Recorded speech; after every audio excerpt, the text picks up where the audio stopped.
Z and news 18 network present crypto की समझ।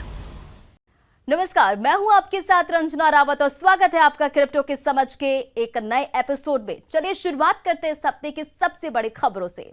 Bitcoin futures EFT approval की अफवाहों के बाद बिटकॉइन पहुंचा $60,000 के पार।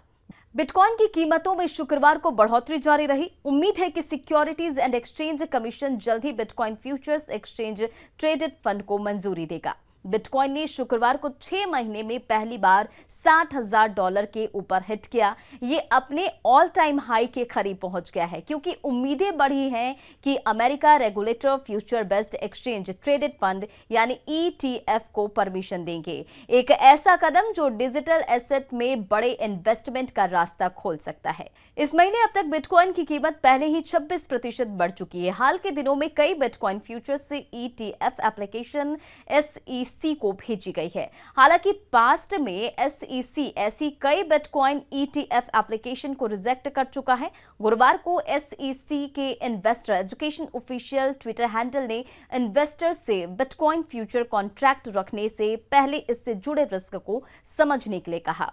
इस ट्वीट से निवेशकों की उम्मीदें काफी बढ़ गई है। अमेरिका ने आखिरकार बिटकॉइन माइनिंग में चीन को पीछे छोड़ दिया है। जब तक चीन की सरकार ने क्रिप्टो से संबंधित सभी ट्रांजैक्शन को पूरी तरह से प्रतिबंधित नहीं कर दिया, तब तक चीन में क्रिप्टो माइनिंग में सबसे आगे था।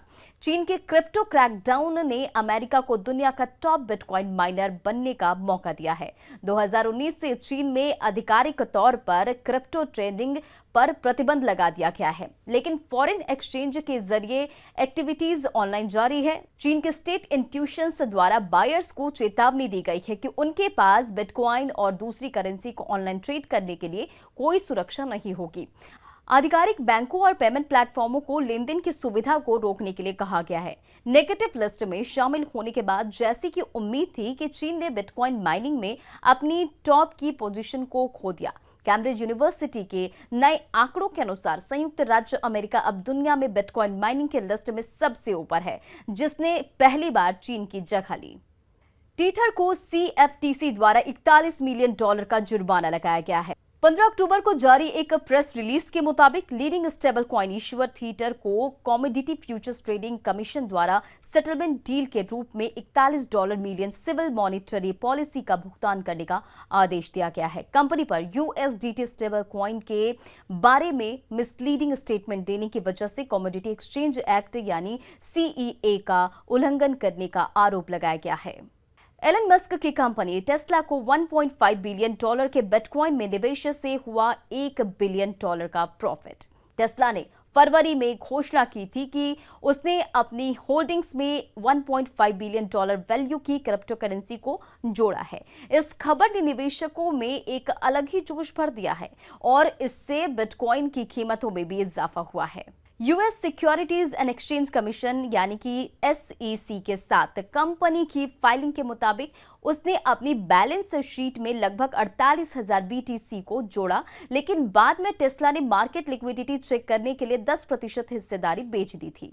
दूसरी तिमाही की अर्निंग रिपोर्ट के अनुसार BTC की अपनी होल्डिंग के 10% की बिक्री से कंपनी को $128 मिलियन का प्रॉफिट हुआ। टेस्ला की खरीद के समय एसेट लगभग $35,000 का कारोबार कर रहा था और फिलहाल एसेट की हालिया कीमतों को देखते हुए टेस्ला की लगभग 43,000 बिटकॉइन की कीमत $2.57 बिलियन है। बिटकॉइन $59,000 पर कारोबार कर रहा है और कीमतों में इस वृद्धि ने कंपनी को $1 बिलियन के प्रॉफिट पर पहुंचा दिया है। क्रिप्टो से जुड़ी खास खबरों में फिलहाल इतना ही। अगली बार क्रिप्टो करेंसी से जुड़ी कुछ और रोचक खबरें आपके लिए लेकर आऊंगी। तब तक के लिए नमस्कार।